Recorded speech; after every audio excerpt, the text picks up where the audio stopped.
Bueno, buenos días, buenas tardes o buenas noches, dependiendo del momento del día que puedan ver el video, en el cual vamos a hablar en este caso de neoliberalismo. Al respecto quiero dejar en claro algo, ¿sí? Cuando hablamos de neoliberalismo voy a considerar tres etapas del mismo. Estas etapas son la de la dictadura, del año 76 al año 83, ¿sí? Si bien cabe aclarar que ciertas características económicas que va a llevar a cabo la dictadura ya se venían evidenciando en el gobierno peronista de María Estela Martínez de Perón. En el año 75 ya se evidenciaban, pero se van a profundizar con el golpe militar del año 76 hasta el año 83 con el retorno a la democracia. No voy a incluir al gobierno de Alfonsín dentro de las políticas neoliberales, si bien hubo muchas cosas que salieron mal, creo que dista bastante de ser políticas neoliberales. Estas políticas neoliberales vamos a tener una fase ya, otra fase va a ser en democracia plena, con la llegada del gobierno justicialista de Carlos Menem en el año 89 al año 99, que va a continuar esta política neoliberal con el gobierno de la Alianza, ¿sí? A través del presidente Fernando de la Rúa y hasta el colapso del año 2001. Y una tercera etapa del modelo liberal, que es la que evidencia el país a partir del año 2015 hasta el año 2019 con la llegada de Mauricio Macri al poder. Pero ¿de qué hablamos cuando hablamos de neoliberalismo? Bueno, ahora vamos a ver un video para introducir al concepto. Ahora bien, tenemos que diferenciar entonces entre el liberalismo y el neoliberalismo. Para el liberalismo el mercado tiene que ser libre. El neoliberalismo dice que también quiere lo mismo, pero vamos a ver cuál es la cosa. Para un liberal como Adam Smith, el autor de Riqueza de las Naciones, el padre del pensamiento capitalista, del liberalismo, el mercado debe regularse automáticamente, porque Adam Smith acude a una figura que es la mano invisible, que dice que es la que va a regular el mercado y establecer una democracia en el mercado. En última instancia, lo que todos queremos, y ya que estamos hablando de la democracia, es que el mercado sea democrático. ¿Cuándo el mercado no es democrático? Cuando sigue las leyes del señor von Hayek. ¿Cuáles son estas leyes? Bueno, estas leyes son Estado mínimo y desregulación del mercado.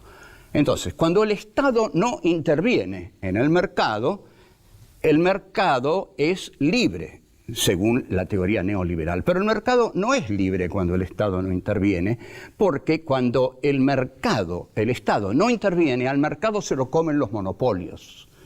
La desregulación quiere decir que el mercado queda librado a su propia dinámica sin que el Estado intervenga. Ahí los monopolios van consumiendo el mercado, concentrando el mercado, porque compran a las pequeñas y medianas empresas, las incorporan o las funden. Finalmente quedan tres monopolios en el mercado y ese no es un mercado democrático, ese es un mercado profundamente antidemocrático, como el que tenemos hoy, por ejemplo, en los medios de comunicación, ¿no? Los medios de comunicación están manejados por dos grupos poderosísimos y alrededor de ellos solo hay pequeños grupos que vegetan sin tener incidencia fundamental en la población. Porque un grupo monopólico comunicacional lo que quiere es crear el sentido común en una sociedad. Y lo que quiere es capturar hasta tal punto la subjetividad de los receptores que crean en lo que el monopolio quiere que ellos crean. Entonces, la desregulación del mercado lleva a que nada lo regule, y cuando nada lo regule, los más poderosos se comen a los más chiquitos. La llegada de un gobierno neoliberal al poder siempre se va a trasladar a políticas de ajuste, las cuales por supuesto van a afectar principalmente a los sectores históricamente más vulnerables. Algo llamativo de estas políticas de ajustes es que previamente a su implementación se va a intentar convencer a la población que dichas políticas eran necesarias para mejorar la situación del país. Vamos a ver un video de Martínez de Oz diciendo que el esfuerzo lo debíamos realizar todos los argentinos. Lamentablemente esto no es cierto, ya que el esfuerzo siempre lo terminan realizando los más necesitados. Un ejemplo de ello es que la dictadura en el año 82 estatizó deuda privada millonaria de la cual nos tuvimos que hacer cargo todos los argentinos. El 2 de abril de 1976, la ciudadanía espera con ansias el anuncio del plan económico del nuevo gobierno de facto. El ministro Martínez de Oz, durante 2 horas, le habla a la sociedad. Me corresponde asumir la responsabilidad del Ministerio de Economía de la Nación en el curso de una de las peores crisis económicas que ha padecido nuestro país, quizás la peor. Para revertir la situación actual en el menor plazo posible, todos los argentinos, sin distinción, deberán poner su esfuerzo y realizar su contribución. Sería injusto decir que las 3 fases, las 3 etapas del neoliberalismo en Argentina tienen características idénticas, pero sí hay ciertos puntos de similitud en estas 3 etapas, las cuales vamos a poder apreciar en una placa y voy a ir comentando las mismas. El estado de bienestar es abandonado por un estado neoliberal. Se considera la inversión pública como un gasto a reducir. Como consecuencia, se llevan a cabo políticas de desinversión que afectan a los sectores más vulnerables de la sociedad. Reducción de jubilaciones, disminución de la inversión en educación, salud, ciencia y tecnología. Al respecto, como ejemplo, la dictadura transfirió la educación primaria a las provincias y el gobierno de Carlos Menem lo hizo con las escuelas secundarias. Es así que en el año 2018, mientras que Tierra del Fuego invertía aproximadamente 75.000 pesos por alumno, Santiago del Estero solamente invirtió 16.000 pesos. O un ejemplo más reciente al respecto es que recordemos que hace 2 años el gobierno eliminaba el Ministerio de Salud, hoy y siempre sumamente necesarios. Mientras sucedía esto, se le reducían impuestos a los grandes exportadores rurales y a las mineras. Para combatir la inflación se llevó a cabo la eliminación del proteccionismo, algo fundamental durante la etapa de industrialización, y la implementación de la apertura económica se llevó a cabo, la cual significará la entrada masiva de producción extranjera que traerá como consecuencia la crisis de la actividad industrial en el país, el llamado proceso de desindustrialización, el cual significó aumento del desempleo y la crisis económica. El Estado abandona su política de redistribución de la riqueza y se apunta al individualismo y al esfuerzo personal para que cada individuo pueda revertir la crisis. Si el pobre lo es solo porque no se esfuerza demasiado, el gobierno no es responsable del aumento de la pobreza. Surgen así teorías como la meritocracia y se produce un aumento de la pobreza y la concentración de la riqueza en unas pocas manos. Al respecto, piensen ustedes cuántas veces hemos escuchado «es pobre el que quiere» o «se embarazan por un plan», como si alguien pudiera mantener un hijo con 3.000 o 4.000 pesos que cobra por una asignación. Se considera que el Estado no debe hacerse cargo de las empresas de servicios públicos. Por este motivo se deja de invertir en ellas. Esto hará que las mismas funcionen cada vez peor y crecerá en la sociedad la idea de que para que una empresa funcione bien debe estar en manos privadas. Es así que el menemismo llevó a cabo una fuerte política privatizadora.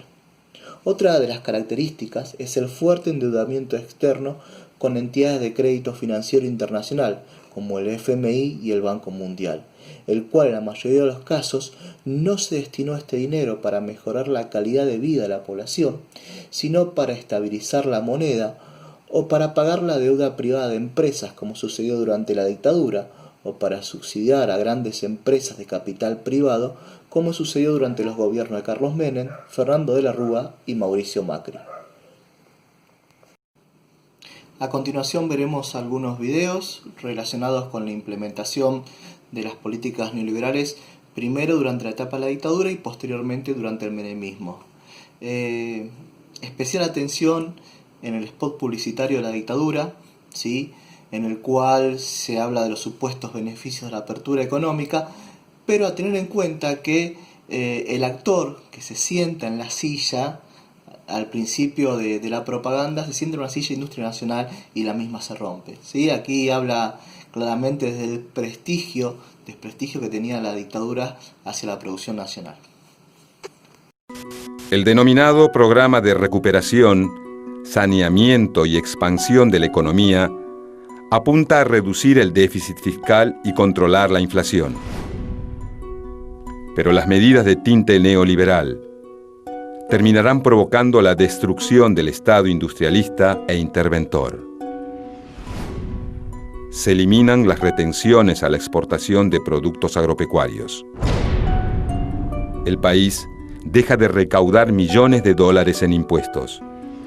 También se promueve la reducción de aranceles a las importaciones.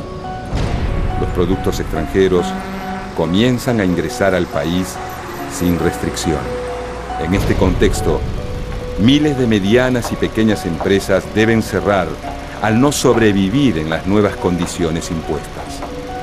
Por otra parte, se libera el mercado cambiario y financiero. Esto provocará un fuerte déficit fiscal.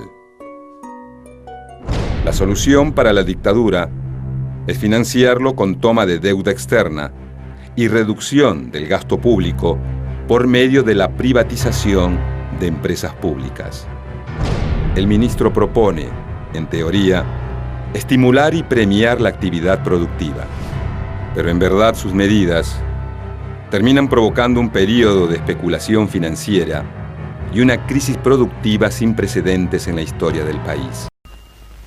Antes la competencia era insuficiente. Teníamos productos buenos, pero muchas veces el consumidor debía conformarse con lo que había sin poder comparar. Ahora tiene para elegir, además de los productos nacionales, los importados. Esta competencia fortalece a la industria nacional. Pero cuidado, los productos importados pueden ser buenos, regulares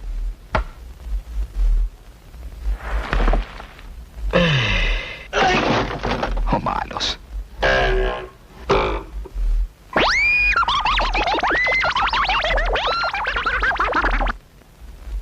Ahora hay mucho más para elegir. Aproveche esta situación y compare. Con Menem en el gobierno comienza una profunda transformación del Estado y las relaciones económicas de Argentina. Durante sus primeros días de gestión convoca para diseñar su política económica a los más notables exponentes del neoliberalismo, como el exministro Álvaro Alzogaray y los técnicos del grupo Bunge-Born. En los últimos meses de 1989, Menem envía al Parlamento las leyes de emergencia económica y de reforma del Estado que otorgan al Poder Ejecutivo poderes excepcionales para regir los destinos de la administración pública. Con estas leyes en la mano y recurriendo a cientos de decretos de necesidad y urgencia, el nuevo presidente se dedica a desmantelar el Estado regulador de la economía que en 1945 había contribuido a construir su propio partido.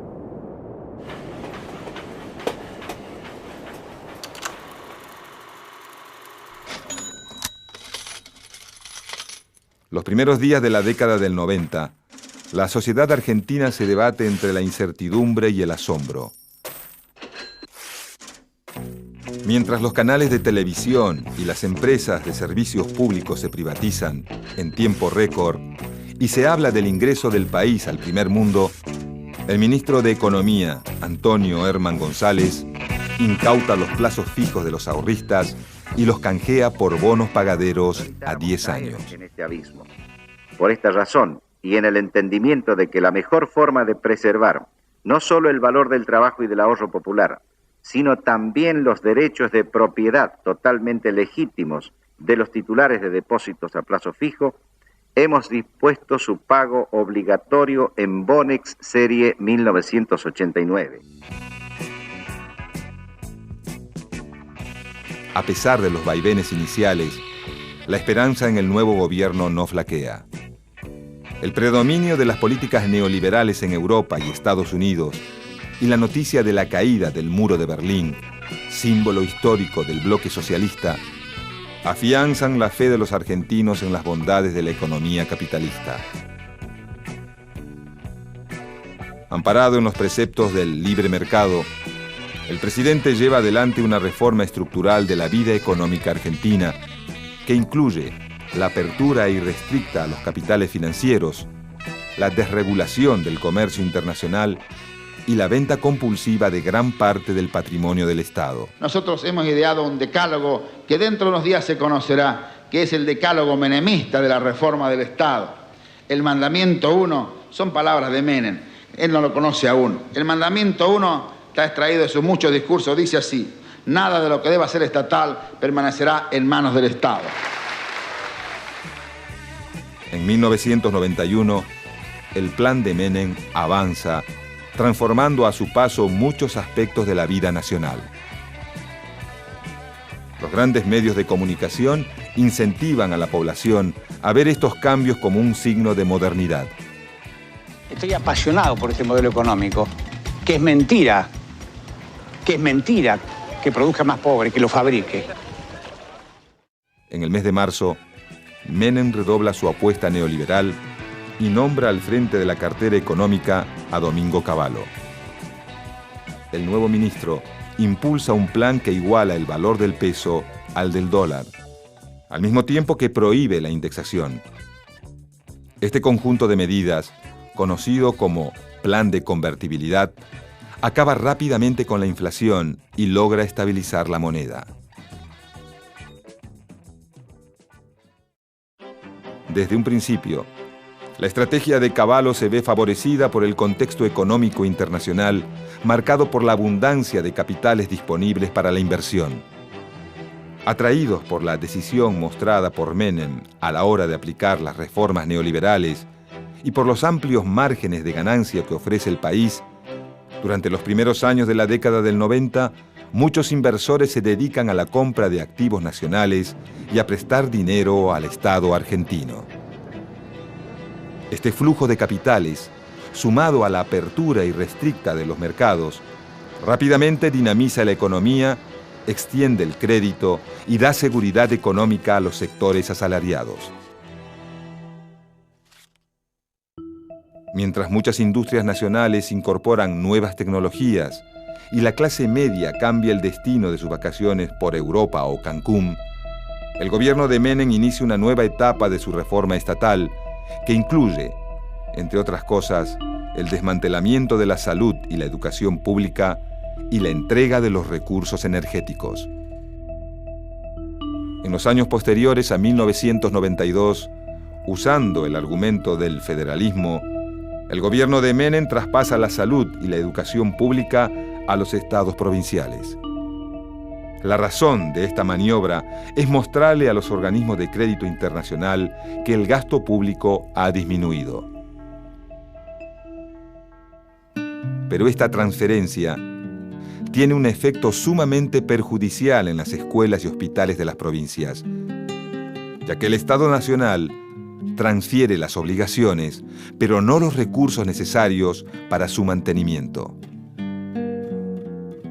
Al mismo tiempo, la nación y las provincias firman pactos fiscales que restringen el uso de los recursos de la coparticipación federal, por lo que varios estados provinciales se ven obligados a emitir bonos de circulación local que rápidamente pierden su valor en relación al peso. Otras víctimas de la ola privatizadora son los bancos y los ferrocarriles. Los primeros son vendidos a grupos extranjeros o a los grandes bancos de capital nacional. En el caso de los ferrocarriles, la mayoría de los ramales del interior se cierran, condenando a pueblos enteros al aislamiento y a la miseria. Para finalizar, quería mencionar que el fuerte endeudamiento externo que se tuvo y que se tiene con organismos de créditos internacionales como el FMI y el Banco Mundial van a significar una restricción, una limitación en cuanto a la independencia de las políticas económicas y sociales que pretende llevar a cabo un gobierno. ¿Por qué? Porque en este caso, entidades como el FMI y el Banco Mundial, para otorgar un préstamo de dinero, pretenden la implementación de ciertas políticas de ajuste encuadradas en lo que se llama el consenso de Washington, video que veremos a continuación, ¿sí?, para ver las características del mismo. Y esto, por supuesto, va a limitar el poder de decisión de los gobiernos. Sin más, tengamos en cuenta algo. En el año 2019, la oficina del FMI en la República Argentina funcionó en el tercer piso del Banco Central, ¿sí? Imposible ser más claro al respecto.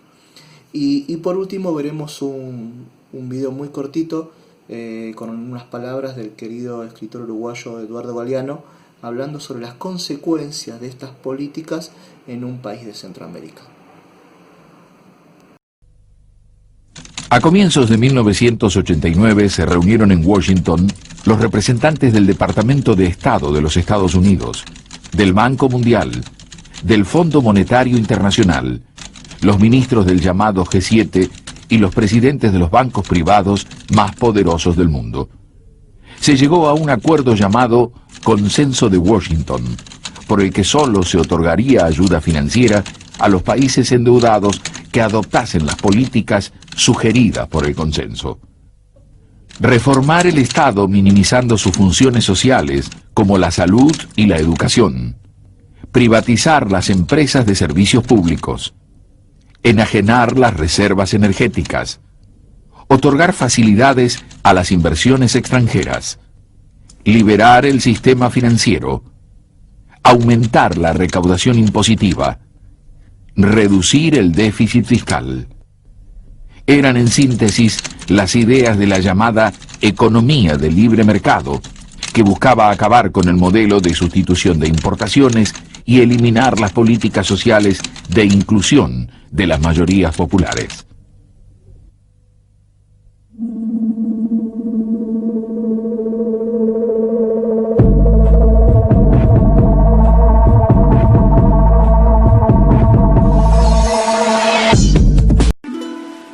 En el mes de marzo del año 2000, 60 haitianos se lanzaron a las aguas del Mar Caribe en un barquito de Morondanga. Los 60 murieron ahogados. Como era una noticia de rutina, nadie se enteró. Pero esos 60 haitianos habían sido cultivadores de arroz. Y los cultivadores de arroz en Haití han sido condenados a convertirse en balseros o en mendigos desde que el Fondo Monetario Internacional prohibió los subsidios que el Estado proporcionaba al arroz nacional.